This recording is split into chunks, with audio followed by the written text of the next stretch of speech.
Olá, pessoal, boa tarde. Estão me ouvindo bem por aí? Boa tarde, sim. Sim.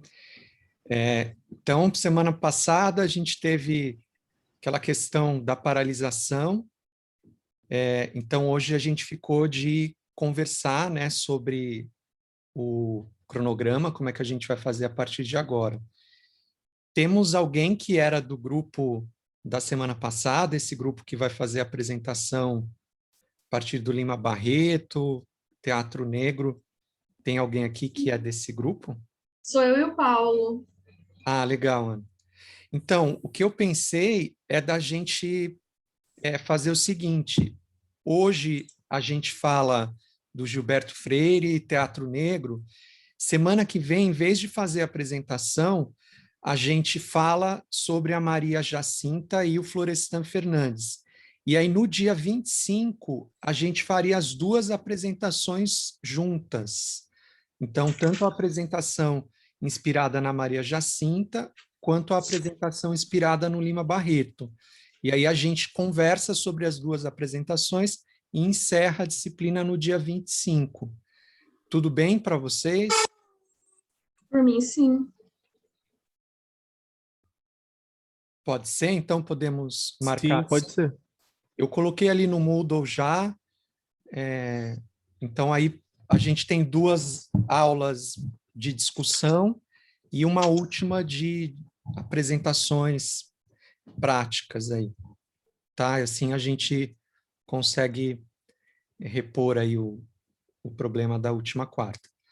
Então, hoje, queria que a gente conversasse sobre o Gilberto Freire. A ideia de falar sobre o Gilberto Freire é porque ele foi alguém importante e polêmico nessa reflexão do ponto de vista da branquitude sobre a escravidão no Brasil, sobre as heranças da escravidão. E muitas das reflexões do Gilberto Freire foram retomadas e negadas, ou algumas até reafirmadas, pelo início do teatro negro brasileiro ali dos anos 30, e a gente pode perceber algumas das reflexões do Gilberto Freire já antecipadas pelo primeiro teatro negro, né, lá do final do século XIX, início do século XX. O texto que eu sugeri para a gente discutir hoje são dois trechinhos do Casagrande Senzala. Então, a gente vai discutir um pouco isso. E o texto teatral, que é a provocação para a experiência que o grupo vai apresentar para a gente, é um texto teatral, o único texto para teatro que o Lima Barreto escreveu, que se chama Os Negros. E é um texto inspirado no simbolismo, né? É um texto que tem muita influência do Maeterlinck, que foi aquele dramaturgo belga que talvez tenha sido o principal dramaturgo do simbolismo europeu. E o que ele é interessante é porque o Lima Barreto se apropria dos procedimentos do simbolismo, mas os personagens centrais da peça são uma família de escravos, né? Então, há um choque aí entre essa herança europeia e a realidade brasileira, né? O Lima Barreto acaba tendo que mudar um pouco os procedimentos do simbolismo.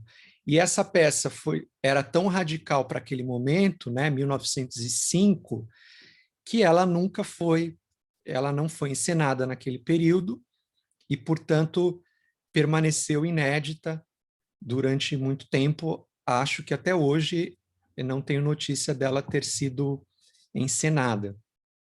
Então, vamos tentar compreender um pouco qual é o contexto histórico das reflexões do Gilberto Freire, qual a visão dele sobre a elite brasileira, sobre a escravidão, sobre a formação do país.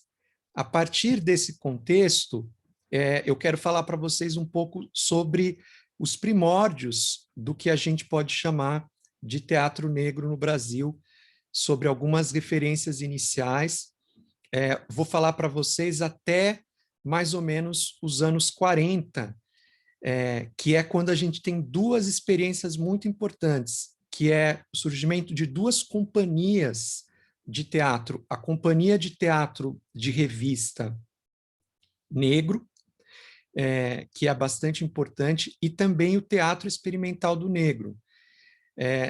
São duas companhias que a gente vai estudar no próximo semestre, porque elas já estão numa outra etapa do teatro brasileiro, que é a do drama moderno. Então, eu vou chegar nas experiências anteriores a esses dois grandes destaques, digamos assim, no século XX do teatro negro. A gente vai tentar entender hoje um pouco o que antecedeu essas experiências, da onde que quem estava fazendo teatro negro no início do século XX estava partindo. Tudo bem? Vocês querem, antes da gente ir para o PowerPoint, fazer algum comentário sobre Gilberto Freire, sobre esse tema? Alguma questão, alguma coisa que vocês queiram dizer antes da gente se aprofundar um pouco?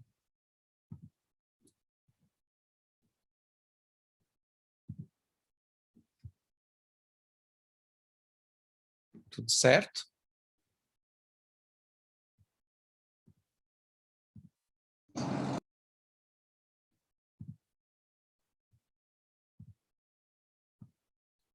Quando foi a criação da revista, então, a gente tem teatro de revista, nós vamos falar disso no próximo semestre, desde 1830 no Brasil, né?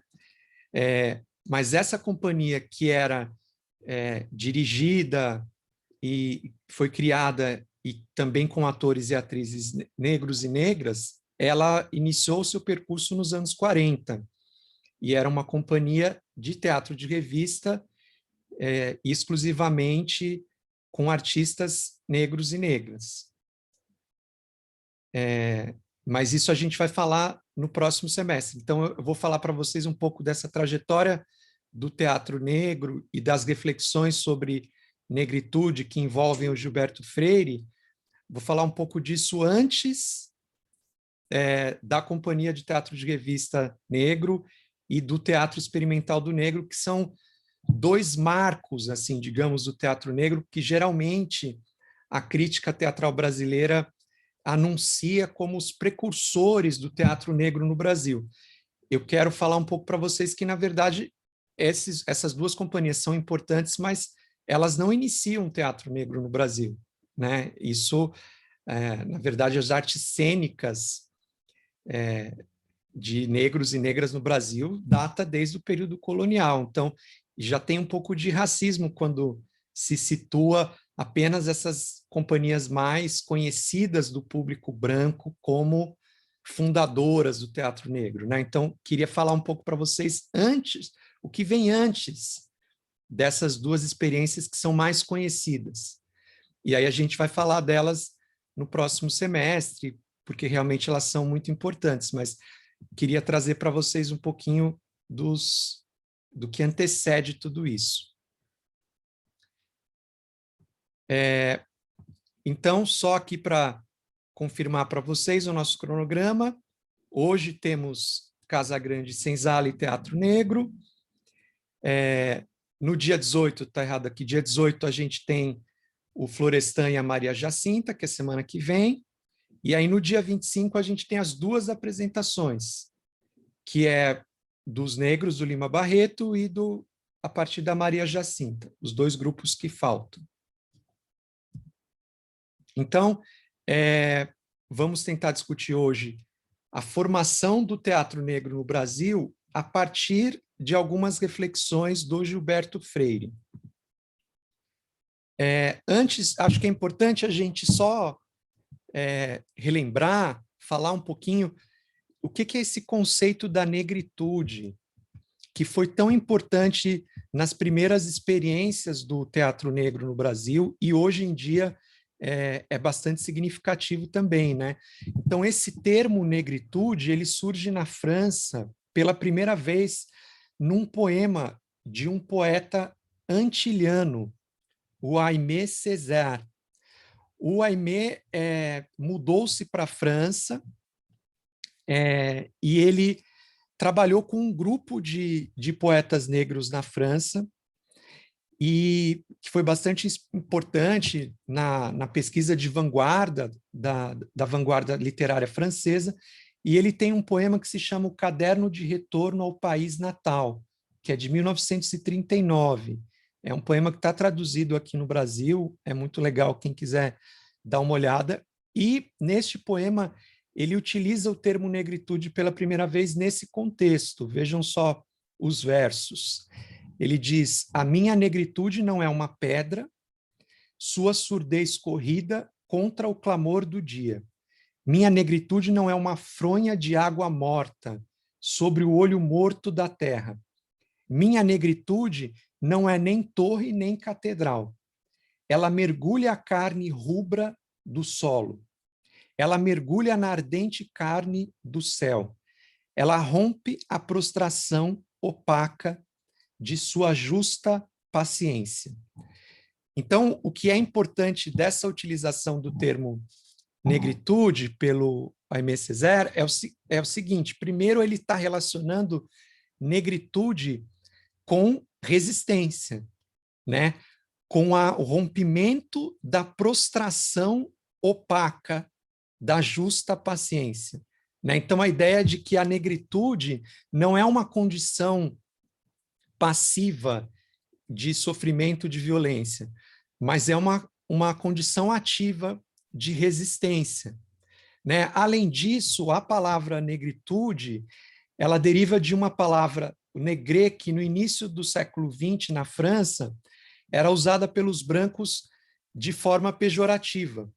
Né? Então, quando ele recria o negré, né, que a gente pode traduzir para negritude, a ideia é usar no sentido oposto, de orgulho, de valorização da raça negra. Então, esse poema do Aimé Césaire foi muito importante não só por ter formulado, né, a palavra, a negritude, mas a ideia de resistência, de orgulho, de valorização, de luta pela representatividade, aspectos que ainda estão presentes até hoje no movimento negro. Então, é importante a gente retomar isso, porque para o final do teatro negro, o teatro negro do fim do século XIX e início do século XX, as ideias ligadas à negritude estavam presentes, mesmo que o termo ainda não fosse empregado aqui no Brasil, né? Porque ele é formulado só em 39. Mas essa ideia de valorização, de representatividade do povo negro está presente no teatro brasileiro negro desde o final do século XIX. A gente já vai ver um pouquinho isso. É importante que a gente entenda qual que era o contexto do racismo no Brasil no século XIX. Né? O racismo envolve aqui tanto negros e negras quanto mestiços e mestiças. E existiu na verdade, um advogado bastante importante no século XIX, hoje ele se encontra bem esquecido, mas infelizmente as ideias dele não estão nada esquecidas, que é o Raimundo Nina Rodrigues. Ele escreveu uma série de tratados sobre crimes no século XIX. Então, ele é considerado um primeiro teórico do direito penal brasileiro, de fato especializado no direito penal. E a grande pergunta que o Nina Rodrigues se fazia é se era possível responsabilizar criminalmente as raças indígenas, mestiças e negras no Brasil. Por quê? O que ele dizia?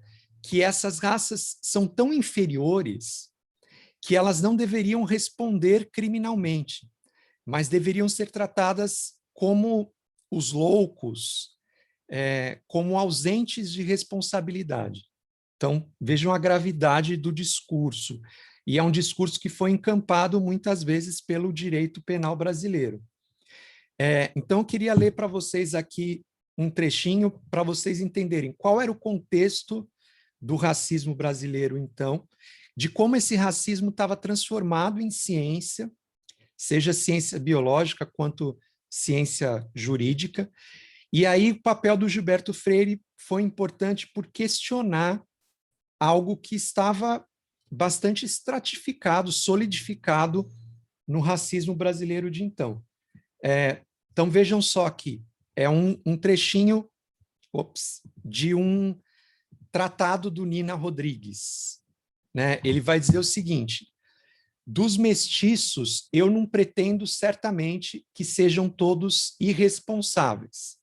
Então, eles nem todos podem ser irresponsáveis criminalmente, né? Ele está tratando de como punir o crime na sociedade brasileira.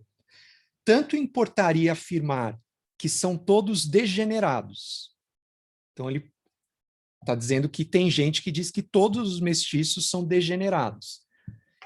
Acredito e afirmo que a criminalidade no mestiço brasileiro é como todas as outras manifestações congêneres, sejam biológicas ou sociológicas, de fundo degenerativo e ligadas às más condições antropológicas do mestiçamento no Brasil. Então, vejam o que ele está dizendo, que o Brasil é formado por más condições antropológicas. O que isso quer dizer? Que o Brasil é formado por más condições raciais. Porque, para esses teóricos, o Brasil seria um país mestiço. E quanto mais mestiçagem, mais problemas as raças apresentariam. Né? Então, vejam, acho que a gente pode ir para cá. Olha qual que era a ideia hegemônica, olha só. A julgar por certos fatos, a mistura entre raças de homens muito dessemelhantes parece produzir um tipo mental sem valor, que não serve nem para o modo de viver da raça superior, nem para o da raça inferior, que não presta, enfim, para gênero algum de vida. Ao contrário, povos da mesma origem, que, tendo vivido durante muitas gerações em circunstâncias diferentes, se têm ligeiramente afastado um do outro, dão-se, às vezes, pelo cruzamento, um tipo mental superior a certos respeitos. O mestiçamento no Brasil confirma e exemplifica estas previsões. Então, vejam a gravidade, né, de alguém. Não era alguém que estava dizendo isso numa rede social anônima nazista, né? Era um intelectual branco, bastante conhecido no período, que estava legislando, formulando práticas para o direito penal brasileiro. O que é importante aqui? Ele está dizendo que, quando há mistura de raças, se produz homens sem valor, um tipos mental sem valor. Por outro lado, quando as raças se cruzam apenas entre si, é possível ter organismos valorosos, como ele vai empregar em alguns momentos. Então, o que isso está dizendo também? Primeiro, uma condenação da população mestiça, que já nesse momento era a mais numerosa no Brasil, e segundo, uma segregação e uma separação entre população branca e negra, né? Porque ele está defendendo que só hajam relações entre essas populações para manter a pureza das raças. Então, esse é o pensamento hegemônico brasileiro no século XIX e no século XX. É contra esse pensamento que o Gilberto Freire vai se insurgir. Então, assim, vocês vão ver que o Gilberto Freire foi um cara de direita, de extrema direita, a gente pode dizer. Ele apoiou fervorosamente o golpe de 64, esteve sempre aliado da ditadura, e até por isso toda a tradição do pensamento sociológico brasileiro mais consequente, né? Também toda a tradição de esquerda do pensamento brasileiro, durante décadas, tinha nojo do Gilberto Freire, né? Além disso, a gente encontra na obra do Gilberto Freire muitos momentos em que ele diminui a gravidade da violência escravocrata brasileira. Então, são problemas gravíssimos, né, do Gilberto Freire, que expõem muito para a gente do que se pensava sobre o Brasil naquele momento, né? E também, eu acho que é importante a gente olhar para o Gilberto Freire, porque todo o discurso da direita liberal brasileira sobre a não existência do racismo está baseado numa certa leitura do Gilberto Freire. Né? Então, a gente ouve muito, né, que o Brasil não é uma sociedade racista. O nosso vice-presidente Hamilton Mourão recentemente falou sobre isso, né, que racismo existe nos Estados Unidos, o Brasil é um povo mestiço, miscigenado. Esse é o discurso hegemônico que vem de uma leitura um pouco deturpada, mas também verdadeira do Gilberto Freire. Vocês vão ver que ele apresenta um pensamento bastante contraditório. Então, vamos lá para tentar entender um pouco o que ele fala e como que era o Brasil de então. Vocês querem dizer algo sobre esse chocante texto aqui do Nina Rodrigues, sobre essa ideia do pensamento sobre a mestiçagem? Vocês têm alguma pergunta, algo para dizer sobre isso?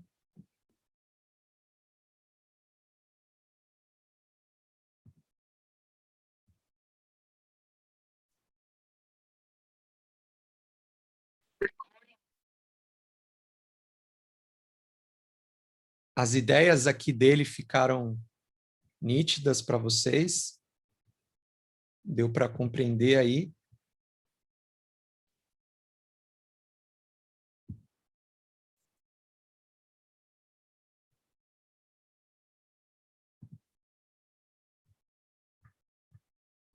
Sim, tá bom. Então, vamos falar aqui do Gilberto Freire, mais diretamente.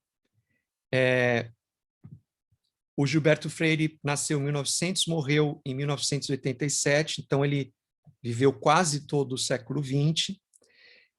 Um detalhe importante da biografia dele é que ele estudou na Universidade de Colômbia, nos Estados Unidos, onde ele conheceu um antropólogo muito importante, que é o Franz Boas, que é uma referência do Gilberto Freire. O Franz Boas, por que ele é muito importante na antropologia?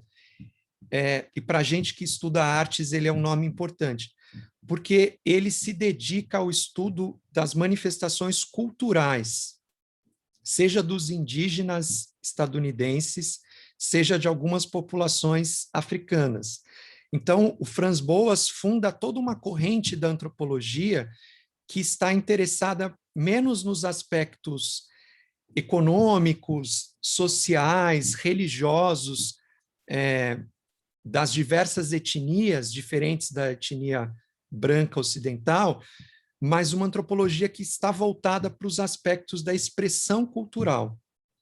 E o Gilberto Freire, em vários momentos do Casagrande Senzala, ele foi talvez o primeiro intelectual branco a valorizar todos os aspectos da cultura negra, a dar importância, a refletir sobre a culinária, sobre as roupas, sobre as músicas, sobre as danças, sobre as contribuições dos dialetos africanos para o português falado no Brasil. Então, o Casagrande Senzala tem vários capítulos dedicados a essa contribuição cultural do povo negro para a sociedade brasileira. Isso é algo que, para nós, hoje, é bastante estabelecido, né?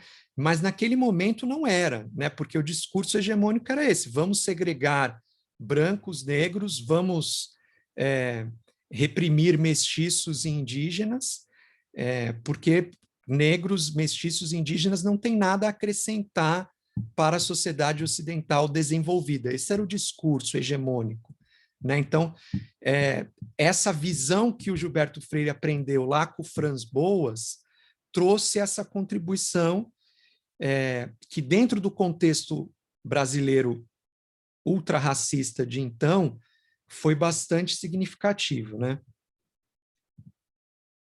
Vejam só, então, o Casagrande Senzala, que é o livro da onde eu tirei 2 trechinhos, né, para a gente ler hoje, ele foi publicado em 1933. Então, estamos lá às vésperas do Estado Novo, da Segunda Guerra Mundial, durante a ascensão dos regimes nazistas e fascistas.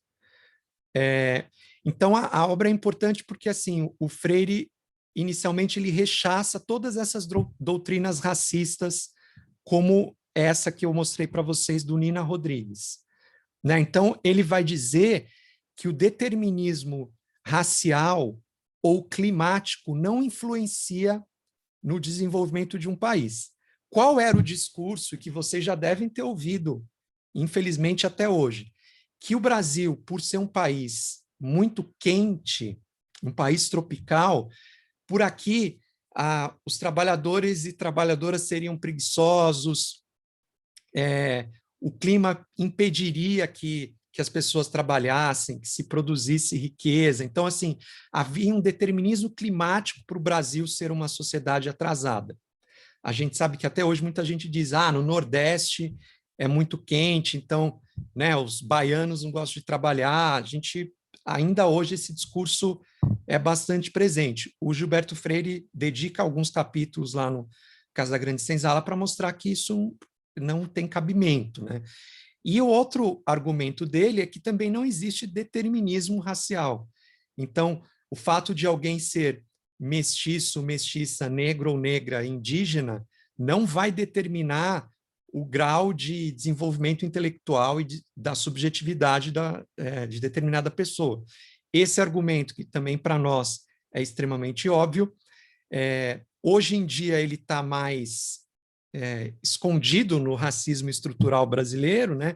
Mas naquela época era dito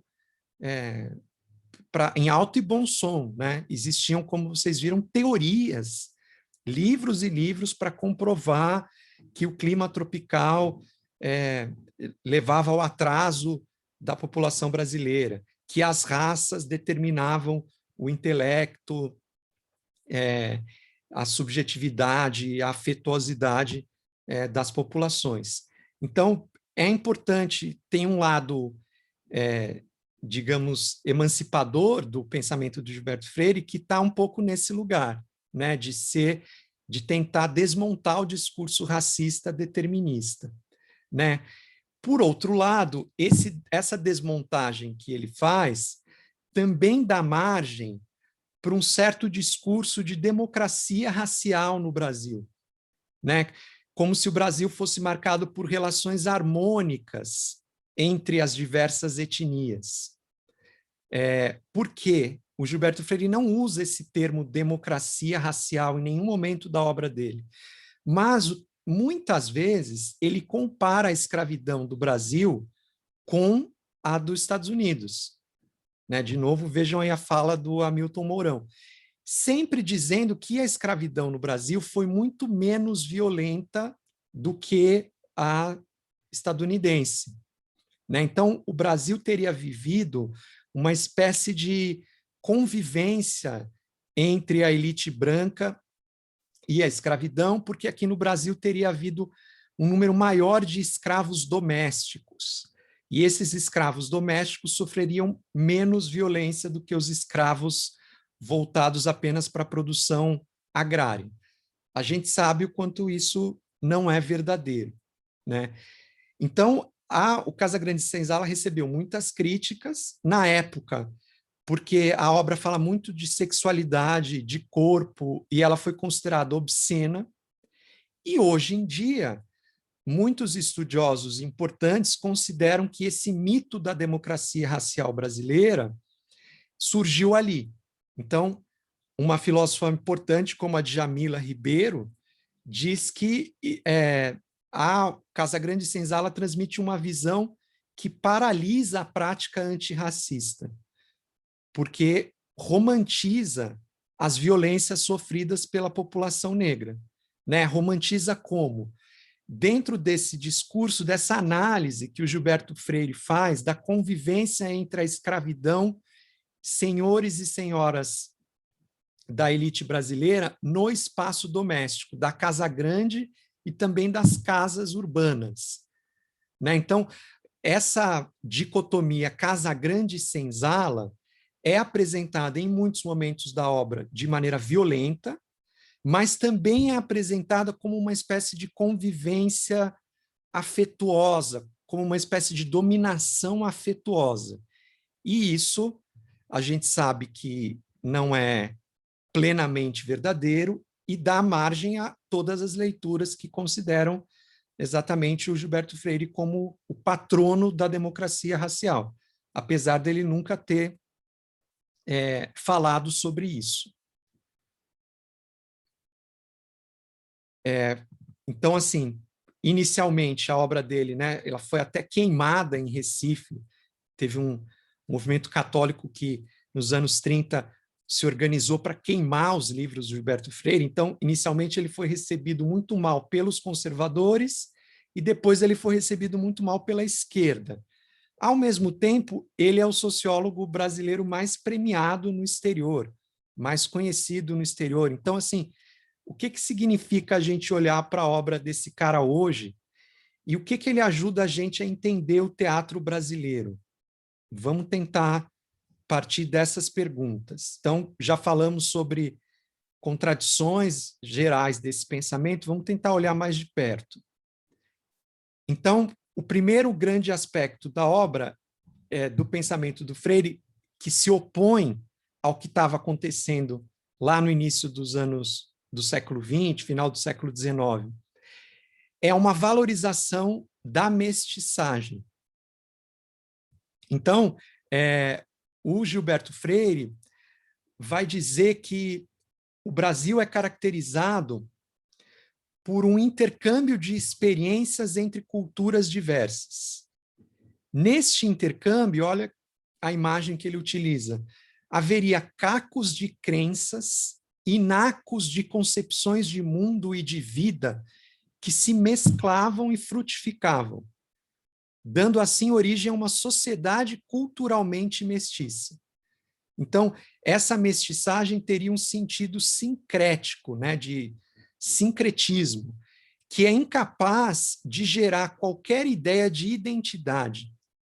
Portanto, isso é muito importante até hoje, eu acho. Ele vai dizer que não existe uma identidade brasileira uniforme, mas ele vai dizer que a formação histórica da sociedade brasileira é uma formação de nacos culturais, de cacos de referências, né? Isso, num contexto de ascensão do nacionalismo no Brasil, do integralismo, depois da ascensão do governo do Getúlio Vargas, isso era muito incômodo, porque ele estava dizendo que todo esse discurso do nacionalismo, Deus acima de tudo, né, pátria acima de todos, esse discurso todo que até hoje tem ecos na direita brasileira, essa ideia de nacionalismo uno não existia, né? Que, pelo contrário, não é que os mestiços na sociedade brasileira deveriam ser revalorizados. Ele vai dizer mais, ele vai dizer que a sociedade brasileira é mestiça e é gerada pela mestiçagem. Então, ele vai dizer, por exemplo, que, olha só, jamais foram rompidos os laços entre os negros do Brasil e suas civilizações africanas de origem. E não se trata apenas de plantas, de objetos, de ingredientes, de paramentos, mas de ritos, de danças e, mais além, de maneiras de pensar e de sentir, de representar o mundo e o destino. Então, quando ele vai dizer que a importância da cultura negra para o Brasil é inquestionável, e mais do que esses elementos dispersos, há uma maneira de pensar, de sentir e de representar o mundo que é própria da cultura negra, ele está valorizando algo que nunca havia sido valorizado antes pela branquitude da elite brasileira, né? Então, pela primeira vez, um intelectual está publicando um livro enorme, argumentando que existe uma maneira de pensar e de representar um mundo que não é a branca e que é tão importante, profunda, valorosa quanto essa maneira, né? E mais, essa maneira negra de pensar o mundo, ela está junto com uma maneira mestiça, com uma maneira indígena, e essas culturas formam a sociedade brasileira, que não é uma sociedade branca. Isso também gerava muito incômodo na época, porque ele vai dizer, vejam só, que os portugueses que vieram para cá já não eram uma raça branca, mas era uma raça híbrida, porque os portugueses são uma mistura de judeus, de árabes que invadiram o território da Península Ibérica, de romanos que conquistaram lá no início o território português. Então, não existe uma raça pura que colonizou o Brasil, né? Então, ele vai dizer que o conceito para a gente entender o Brasil, ele chama de equilíbrio antagônico, que é a ideia que no Brasil os antagonismos sociais de classe, de raça, de gênero, eles estão numa convivência aparentemente equilibrada. E por isso é difícil para as classes oprimidas no Brasil se organizarem, fazerem revoluções como em outros países, porque há uma série de acordos que a classe dominante brasileira foi tecendo ao longo do tempo para criar essa sociedade que é extremamente antagônica, mas que convive, né? Exatamente por também ser uma sociedade mestiça, e ele vai dizer uma sociedade híbrida, mas ele vai chamar de híbrido a partir do conceito original grego, né? Híbris, em grego, quer dizer excesso. Então, híbrida é uma sociedade do excesso. Então, a sociedade brasileira seria caracterizada por um excesso de violência, mas, ao mesmo tempo, por um excesso de mestiçagem, quando comparada com as sociedades europeias. Isso geraria um hibridismo social para o Gilberto Freire, que não é algo que faz com que o Brasil seja atrasado, mas, pelo contrário, essa mestiçagem seria a esperança do Brasil se converter numa nação desenvolvida no futuro. Então, ele diz o contrário do que o discurso hegemônico branco da época dizia. Ao mesmo tempo, ele vai dizer, olha, esse equilíbrio antagônico não quer dizer que não havia violência contra negros e indígenas. Então, ele menciona essa violência no livro, né? O problema é que muitas vezes ele anestesia essa violência, mas vejam esse trecho aqui, né, do Casagrande Senzala. Ele fala assim: a vida dos índios no contato com os colonos nada tinha de idílica, tampouco a vida dos negros. São fartos os testemunhos e relatos de atos aterradores. Negros amarrados vivos à boca de canhões para serem despedaçados. Mulatas muito queridas de seus senhores, cujos olhos eram arrancados por ordem de esposas ciumentas e servidos na sobremesa sangrando ao marido infiel. Então, vejam que há uma descrição dessas violências que aconteciam na Casa Grande, né? O problema é que muitas vezes esse conceito de equilíbrio antagônico não foi lido como uma convivência de contrários perversa, uma convivência violência, uma convivência sufocante, mas foi lido como esse discurso de democracia racial, né? E acho que o Gilberto Freire ele dá a margem para as duas leituras. Você pode ler esse antagonismo, esse equilíbrio antagônico, como um equilíbrio aparente e que, na verdade, esconde uma série de violências, e você pode ler como a ideia de que a sociedade brasileira se harmoniza a partir das várias diferenças e do conflito de interesses. As duas leituras são válidas, né? Mas o que é importante para a gente que está estudando teatro, gente? É o seguinte: se o teatro brasileiro, na sua vertente dramática, né, europeia, surge por aqui no século XIX, a partir da ideia de drama. Então, lembra que nós falamos que o drama organiza os conflitos. Como produzir dramas no Brasil que funciona nessa lógica de equilíbrio antagônico? Né? Acho que essa é a grande pergunta que a obra do Gilberto Freire deixa um pouco para a gente. Né? E mais, esse pensamento que valoriza a cultura negra e a cultura mestiça, ele abre espaço para a inserção de negros, negras, mestiços e mestiças na produção teatral profissional, dramática brasileira do período. Né? Então, vamos tentar chegar nisso. Eu trouxe aqui para vocês as gravuras, duas gravuras do Debré, que foi um pintor francês que veio aqui para o Brasil, viveu aqui durante 15 anos, de 1816 a 1831. E o Debré transforma em imagem muito do que o Gilberto Freire diz em palavra. Né? Então, vejam só essa ideia de equilíbrio antagônico presente aqui nessa gravura. Então, você tem senhora e senhor de engenho na mesa, aparentemente alimentando afetuosamente os filhos dos escravos, mas sendo abanados e assistidos por escravos. Né? Então, como se a gente tivesse numa mesma imagem essa ideia da elite branca benfeitora e a elite branca privilegiada, dominadora, violenta. Né? Eu acho que é dessa convivência aí, de um domínio perverso que se dá por meio do afeto, às vezes, da mistura de público e privado, que o Gilberto Freire está falando. Né? Então, vejam só, ele diz o seguinte: o idioma português falado no Brasil, ele é uma mistura de antagonismos. Então, olha o que ele vai dizer.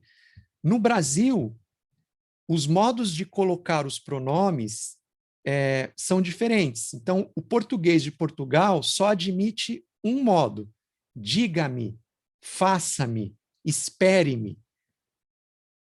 Aqui no Brasil, sem desprezarmos o modo português, criamos um novo, que é caracteristicamente brasileiro para o Gilberto Freire. Me diga, me faça, me espere. É um modo bom, doce, de pedido, o Gilberto Freire fala. E servimos-nos dos dois. Então, olha como isso é importante. A ordem emitida pela elite branca, ela não se modificou. Só que, em vez de falar diga-me, faça-me, espere-me, como o português do colonizador, aqui no Brasil a elite branca achou um modo mais doce, mais travestido, mais escondido de dar ordens, né? Então você dá uma ordem de modo doce, mas a ordem continua e a dominação continua. É essa contradição que o Gilberto Freire está falando, né? Não significa que o fato de você falar me espere, o brasileiro se transforma num povo doce, educado. Não é isso. Ele está dizendo o quanto é perverso o domínio branco brasileiro, o quanto a escravidão por aqui misturou estratégias de afeto para exercer a dominação. Esse é um dos problemas, né? E aí o Gilberto Freire vai dizer que o controle do corpo e da sexualidade entrou nesse jogo.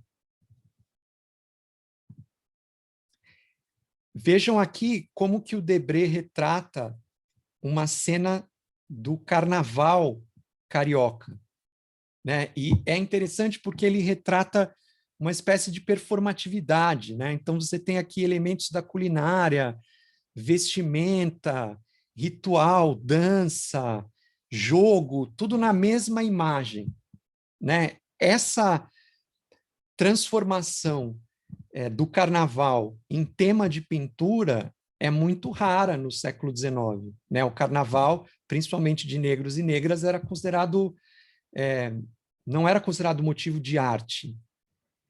E o Debré vai valorizar essas manifestações, que são manifestações culturais que o Gilberto Freire também vai olhar, né? Então, quando a gente diz que o teatro brasileiro negro só surge com as companhias de teatro profissional fundadas lá no século XX, né? Teatro Experimental do Negro, Companhia de Revista de Teatro Negro, isso não é 100% verdadeiro, né? Porque se a gente olha para as performatividades populares, as artes cênicas do povo negro já estavam presentes há muito tempo. E o Casagrande Senzala é uma obra interessante porque valoriza essas performatividades. Então, vejam só, como que a gente pode trabalhar com essa diferença, né? O drama branco, feito por brancos, criado por brancos aqui no Brasil, e o início do teatro negro. Como que se dava essa convivência, esse antagonismo em equilíbrio, ou esse equilíbrio antagônico? Vamos dar uma olhada. Então, enquanto Gilberto Freire estava escrevendo Casagrande Senzala, do ponto de vista de um branco, da elite nordestina, né, um branco de direita, patriarcal, enquanto ele estava escrevendo o livro, existia aqui no Brasil movimentos negros que começavam a se organizar e também produzir intelectualmente. Mas esses movimentos não tiveram destaque, né, na estrutura da branquitude brasileira. Mas um desses movimentos foi quase que contemporâneo do Gilberto Freire, que foi o Manifesto A Gente Negra Brasileira, que foi exposto pelo Arlindo Veiga dos Santos, que foi um intelectual negro fundador e presidente da Frente Negra Brasileira, que foi um primeiro grande movimento nos anos 30, articulado por negros e negras. Então, ele não utilizava o termo negritude, mas o argumento era muito parecido, né? Então, a Frente Negra defendia a educação para as populações negras, tinha-se uma crença de que, a partir do conhecimento, o negro e as negras poderiam se afirmar, e se afirmar nos diversos campos da arte também, da ciência e da literatura. Então, a Frente Negra Brasileira foi importante nos anos 30, porque essa articulação abriu caminho para o surgimento de companhias teatrais profissionais de teatro negro. Então, nos anos 30 é o momento em que a gente tem um movimento mais organizado, que se constitui como um movimento de negritude no Brasil, né, em que se questiona a valorização dos modelos culturais europeus, em que se valoriza os símbolos e valores da cultura de matrizes africanas. Então, o que é interessante é que, assim, o Gilberto Freire, apesar de ser branco, patriarcal, da elite nordestina, ele soube, de alguma maneira, traduzir para os padrões editoriais brancos da academia de então, algumas dessas reflexões do movimento negro.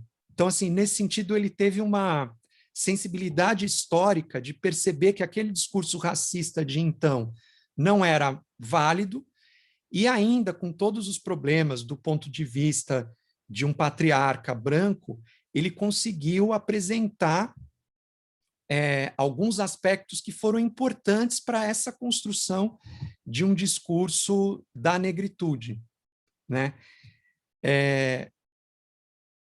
No entanto, essa Frente Negra brasileira, assim como também as primeiras companhias de teatro negro no Brasil, eram ainda formadas por uma pequena burguesia intelectual negra, né? Então, eram artistas, poetas, escritores, professores, que estavam tentando resistir à supremacia branca, mas era uma minoria ainda, né? Então, assim, esse teatro dramático negro no Brasil, ele começa a acontecer a partir dessa solidificação da Frente Negra Brasileira, a partir do Manifesto Agente Negra Brasileira, mas ainda com uma minoria pequeno-burguesa. Antes disso, nós tínhamos manifestações culturais e teatrais que não eram dramáticas.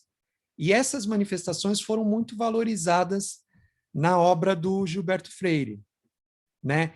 Então, a gente pode dizer que a presença do povo negro no teatro brasileiro não é a mesma coisa que a representação do povo negro no drama ou na dramaturgia brasileira, né? Então, se a gente disser, olha, quando se inicia a representação dramática, profissional da realidade, da cultura e das populações negras no Brasil de fato? Começa lá no final dos anos 30, com as companhias profissionais, né? Mas, antes disso, a gente tem todas as performatividades, tanto os autos populares do período colonial, né, que havia negros, negras não, mas negros representando papéis ali nos dramas catequéticos, que eram feitos pela igreja. E a gente tem, desde o período colonial, os reisados, as congadas, né, que perduram até os dias de hoje, que são talvez primeiras manifestações dessas performatividades negras, além de outras expressões populares. O Bumba Meu Boi, né, que traz a Catarina e o Mateus, são personagens muito fortes, os congos maracatus, com as embaixadas de reis negros, né? Então, assim, entre outras muitas expressões de arte popular que estão nessa fronteira entre performance e representação teatral, né? Então, ao longo de toda a presença do povo europeu no Brasil, dos colonizadores, né, as performances negras existiram, né, e se estabeleceram com muita força, mas sempre contra-hegemonicamente, né, e nunca até o final dos anos 30, do século XX, nunca nos edifícios teatrais, né, a não ser para fazer papéis menores, papéis que geralmente tratavam negros e negras como de forma degradante, né? Esse era o espaço reservado dentro do teatro negro para a representatividade dessa população. Então, uma outra figura que é importante são os palhaços negros nos circos, né? E aí tem um palhaço muito importante que é o Benjamin de Oliveira, que além de palhaço, além de trabalhar nos circos, nas performances de palhaço, ele também trabalhou em várias operetas e paródias de peças do Shakespeare e de grandes autores, Alexandre Dumas, vários autores do drama burguês. O Benjamin de Oliveira ele fazia paródias e apresentava nos circos essas paródias, né? Tem registros disso, vale a pena quem tiver a fim de dar uma olhada, é muito interessante porque era uma espécie de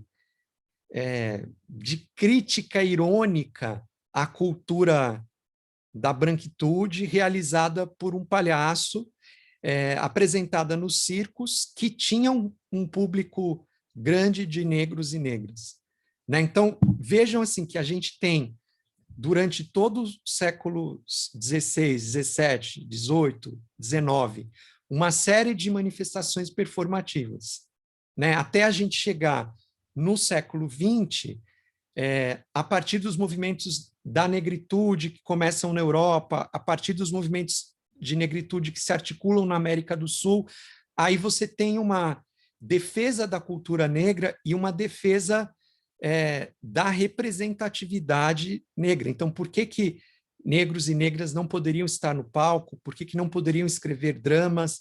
E aí a profissionalização do teatro negro do Brasil se dá nessas circunstâncias. Mas antes disso, essas performatividades foram muito importantes, mas nunca consideradas no espaço acadêmico, nunca valorizadas como produção intelectual. E talvez a obra do Gilberto Freire tenha esse mérito, né, de ter refletido seriamente sobre o valor dessas performatividades, sobre o valor cultural, intelectual, de visão de mundo dessas performatividades, ao mesmo tempo que valorizava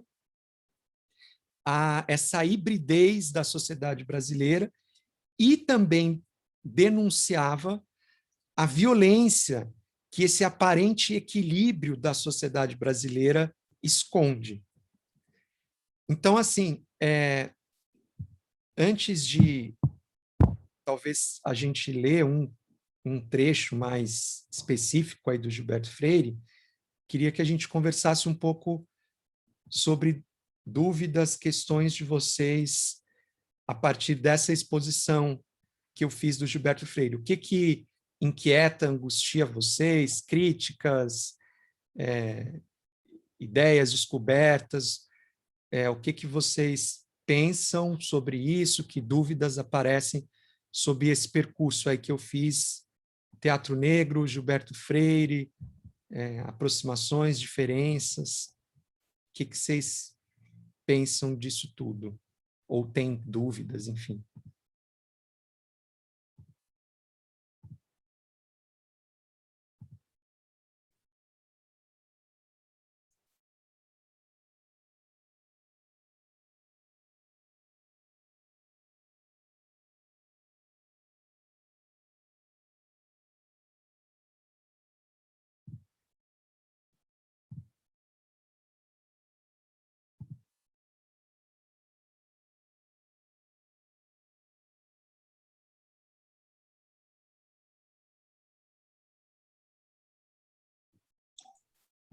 Então, começa. Fiquei esperando o pessoal falar. Eu conheci muito pouco do Gilberto Freire, né? Até porque eu vi que no Elite do Atraso tinha citação à obra dele, e havia. Não há na disciplina de sociologia nas escolas, sabe? Você não se recorda se o tema chegou a ser, se a colocações dele chegou a ser desenvolvida de maneira crítica, né? O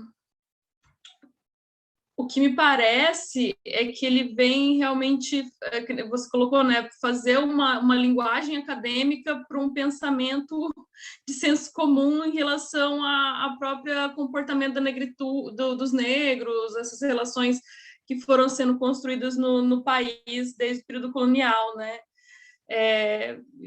A questão da indolência do negro, a questão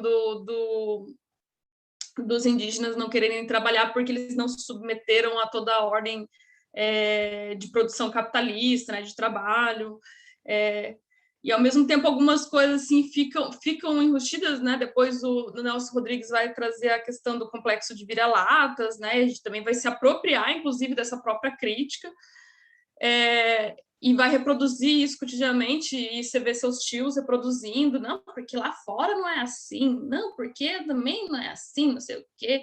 E eu lembro uma amiga que falou que quando mudou para a Espanha, ela falou assim, o negócio é que os comércios param ao meio-dia, em Madrid, assim, param ao meio-dia.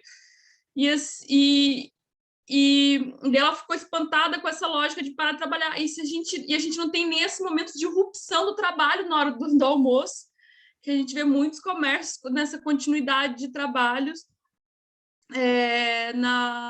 nessa lógica. A gente não entende que na realidade, a gente foi tão colonizado que algumas lógicas de produção de relação de trabalho já estão tão incrustadas na gente que a gente acha que é assim mesmo, que vem nesse espírito de que é assim mesmo, que a gente está ali trabalhando 12 horas por dia sendo explorado e está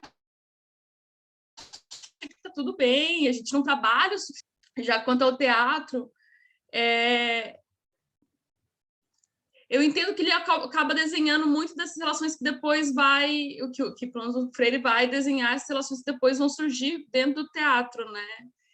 E que ainda precisa da década de 30 e todas as mobilizações do início do século XX para ser esses elementos serem debatidos, mas ainda tem que enfrentar esse pensamento político do Gilberto Freire, né, para se concretizar. Tem a questão do carnaval, que é um momento extremamente negro, né, que depois o carnaval, quando ele é tomado dos negros, né, nas ruas, né, ele é um movimento de chegada, de comemoração, ele não é esse movimento elitizado, como se tornou elitizado, né, como se tornou camarotizado, ou abadadizado, né, no país, né, tipo, agora, para você seguir o bloco, você tem que ter o abadá, você tem que curtir no camarote, né, e são movimentos essencialmente populares dessas culturas, né.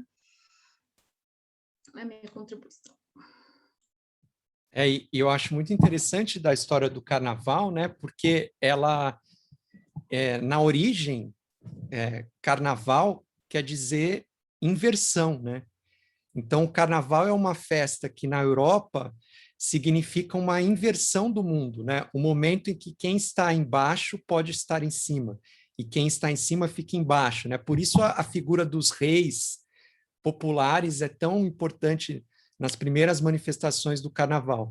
Isso vem aqui para o Brasil via colonizador português, né? Mas essas manifestações do carnaval são rapidamente apropriadas pelo povo negro, primeiro porque encontra semelhanças com a organização de reis e rainhas que existia há séculos na cultura negra, e depois porque eles encontram também uma forma de resistência, né, para habitar dentro do carnaval e para manter muitos das suas heranças culturais a partir dessa pseudo-liberdade que o carnaval daria, né? E aí é interessante que você traz o quanto essa apropriação foi depois tomada de volta, né? E eu acho que isso acontece um pouco com a história do teatro negro aqui no Brasil, sabe? Então, assim, inicialmente essa história ela foi totalmente emudecida, né? Então não se considerava teatro nenhuma das performatividades, e nós precisamos de um sociólogo branco de direita do patriarcado do Nordeste para escrever e conseguir dar visibilidade para essas manifestações performativas, né? Depois da obra do Gilberto Freire, aqui, e muito a partir do trabalho de documentação que ele realizou, de pesquisa, muita coisa ficou registrada, e coisas que não estavam registradas, né? E a partir disso,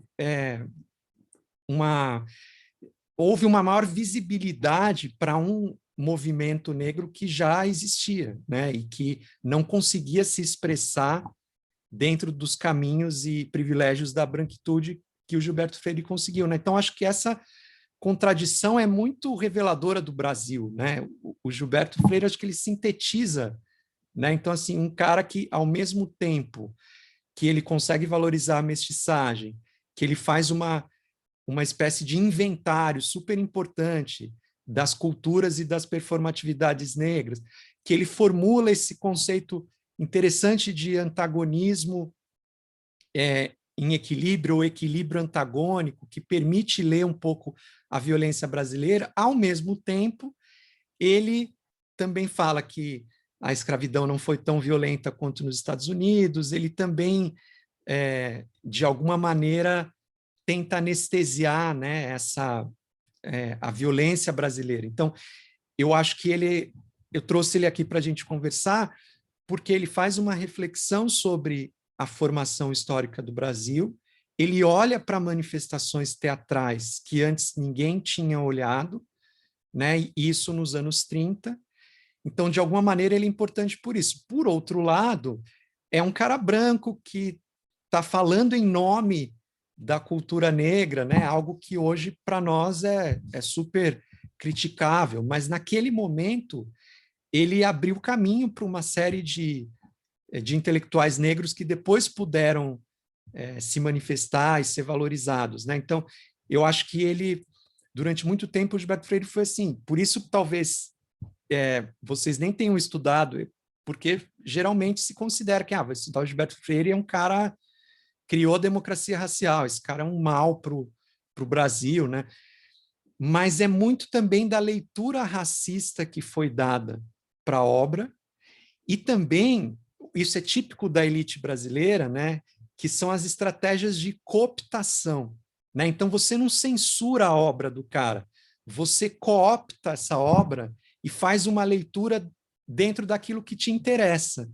Então, alguém que no momento que ele escreveu era bastante incômodo, a ponto dos livros dele serem queimados, ele é cooptado e transformado em ideólogo da democracia racial, que foi uma coisa que ele nunca formulou, né? Por quê? Porque o cara era de direita, o cara defendeu o golpe de 64. Então, assim, é difícil você se relacionar com esse cara. Mas acho bom o exemplo que você deu. O Nelson Rodrigues também era de direita, também apoiou o golpe, e não é por, também tem obras machistas, mas ele também tem contribuições importantes. Assim. Então, a gente tem figuras muito contraditórias na história do teatro e do pensamento social brasileiro, porque a nossa sociedade é muito contraditória e violenta, né? E talvez o mérito do Gilberto Freire seja revelar isso. Por que é uma sociedade tão violenta, mas que até hoje não teve uma revolução burguesa, que conseguiu sufocar todas as revoltas populares de escravos, de indígenas, de trabalhadores? Por que isso aconteceu? Né? E ele vai dizer que é porque é uma sociedade tão violenta que é baseada no princípio sádico, de sadismo e masoquismo. E aí muita gente vai dizer, nossa, mas é um absurdo, ele está dizendo então que os dominados no Brasil são masoquistas, que eles gostam de ser dominados. Não é isso que ele está dizendo. Ele está dizendo que há um sadismo tão presente na crueldade da violência da elite brasileira que, para sobreviver, é quase como se os dominados tivessem que aceitar isso, num sadismo, numa luta pela sobrevivência, de tão violenta essa sociedade. Né? Isso está escrito textualmente na obra dele. Citei esses exemplos para vocês. Né? Ele fala, ele fica páginas e páginas descrevendo vários casos de mulheres que arrancaram os olhos das escravas e serviram. Então, ele está falando de uma sociedade violenta. Por que hoje em dia a gente tem a leitura que ele defende a democracia racial, que ele fala que negros e brancos sempre conviveram bem, que nunca existiu racismo? Porque leram o Gilberto Freire sob essa ótica, transformaram a obra dele numa coisa que ela não era, muito por conta da vida dele, por conta das posições políticas dele. É como se assim, como que um cara que defende o golpe militar, como que esse cara vai ser um crítico do racismo brasileiro? Pois é, isso só existe no Brasil, essas contradições existem aqui porque estamos falando de uma sociedade extremamente desigual, contraditória. E o teatro brasileiro ele é refém também dessas distorções. Né? Então, a primeira grande distorção é essa: só existe teatro negro no Brasil a partir do surgimento das companhias profissionais. Não, mas e todas as performatividades que aconteceram antes, né? O carnaval, e as congadas, os reisados, e as irmandades negras. Pela primeira vez, em 1933, a academia, dito séria, olhou para essas manifestações. Né? Então, por isso que o Gilberto Freire, eu acho, tem uma importância para a gente de teatro, não só porque ele fala sobre o racismo, mas também porque ele resgata essas manifestações performativas que não eram tidas como teatro. Né? Por quê? Porque no Brasil também se confunde teatro com drama. Então, para a história oficial, o teatro negro só começa quando os negros produzem dramas. Né? E existiu teatro na humanidade antes do drama, existe depois, né? Então, assim, o que é o drama? Não só a forma dramatúrgica, mas o palco italiano, venda de ingresso, profissionalização, tudo isso envolve a estrutura do teatro dramático. E isso só existe no Brasil como teatro negro, explicitamente, de fato, a partir dos anos 40, do final dos anos 30. Mas antes disso, a gente tinha muitas manifestações que, por conta da branquitude brasileira, não só foram silenciadas, mas eram consideradas inferiores, intelectualmente inferiores, né, sem valor artístico. Todo esse discurso, que para nós hoje é totalmente absurdo, ele existiu durante séculos, né, até os anos 90, né? E mais, como você deu exemplo, né, Ana, ele está presente nos nossos tios, nos nossos familiares, ele está presente ainda em grande parte da sociedade brasileira, que é extremamente racista e que tem esse discurso, né, como se uma congada fosse inferior a uma peça do Antônio Fagundes, né, como se um reisado fosse inferior a uma novela, ou como isso, se isso não fosse digno de estudo, né? Como se isso não fosse digno de bolsa para ser estudada na academia, né? Você conversa, vocês podem falar isso com a Fátima bem, mas você conversa com qualquer professor, professora que participaram desse movimento lá, anos 80, 70, 90, né, de estudar o carnaval, de estudar performatividades negras no Brasil, eles vão falar como era difícil você fazer um grupo de estudos, como era difícil você conseguir bolsa, como a academia não levava a sério essas manifestações, porque sequer elas eram enquadradas. Então, você falava, vou estudar as congadas. Isso não era considerado teatro, era considerado folclore. Eu ouvi falar na faculdade pela primeira vez de congada, de reizado, numa disciplina que chamava folclore, e que era um professor de 80 anos que dava aula para a gente. Ele era especialista em folclore e a visão dele sobre aquilo era que, eu estou contando para vocês sobre a cultura de uma raça que está ali segmentada, sabe? O folclore, uma coisa antiga. Isso não era considerado manifestação cultural, né? Vejam, isso eu me formei em 2003, então, assim, é super... Na academia tinha muita resistência a pensar essas performatividades. E o Gilberto Freire já estava valorizando isso em 33, né? Mas a gente teve a prova de que somos uma sociedade racista é que a academia, que seria o espaço, teoricamente, né, mais emancipado, mais crítico, só foi trazer essas manifestações dentro do estudo de história do teatro muito recentemente, né? Tanto que se a gente pega os livros de história do teatro, eles não falam de congada, não falam de reisado, não falam de nenhuma manifestação performativa. Isso é folclore, né? Então, assim, vejam como a branquitude se encarrega de criar nomeações para segregar, né, as manifestações dos povos dominados. Então, aí antropologia vai estudar indígenas, folclore vai estudar manifestações negras.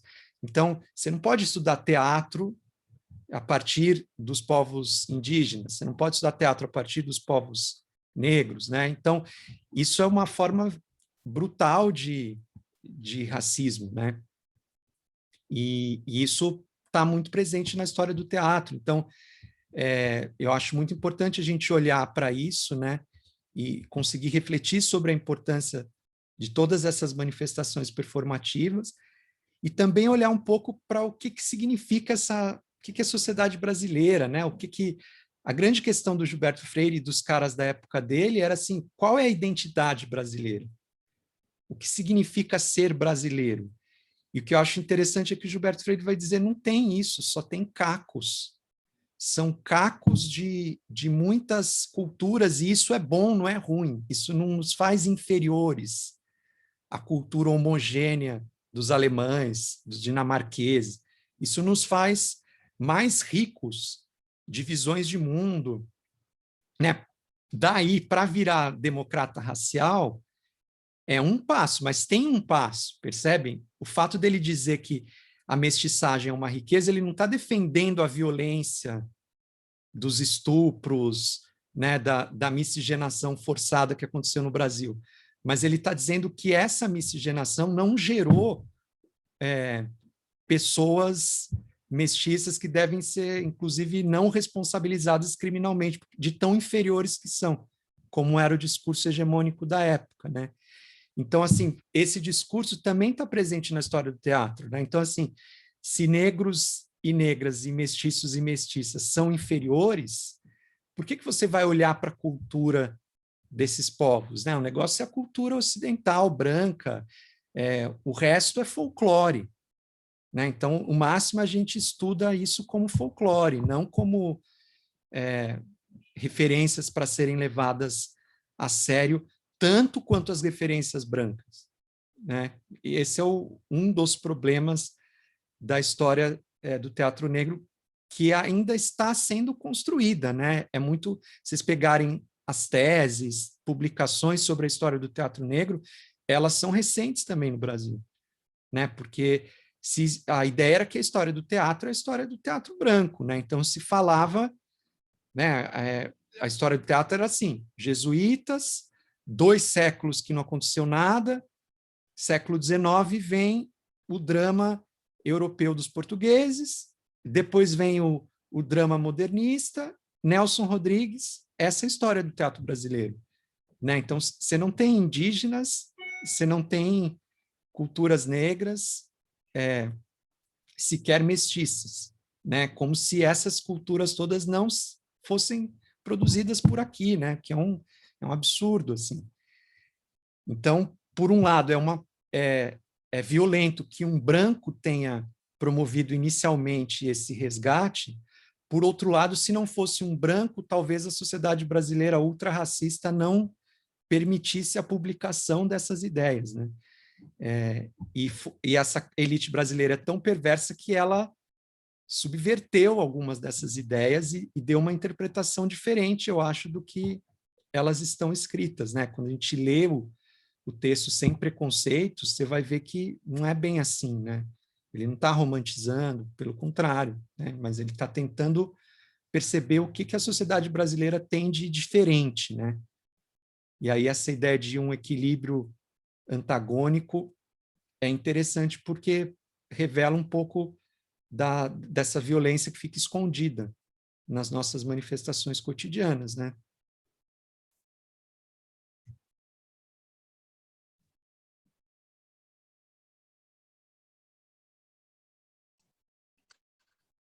Eu lembro também da questão do próprio...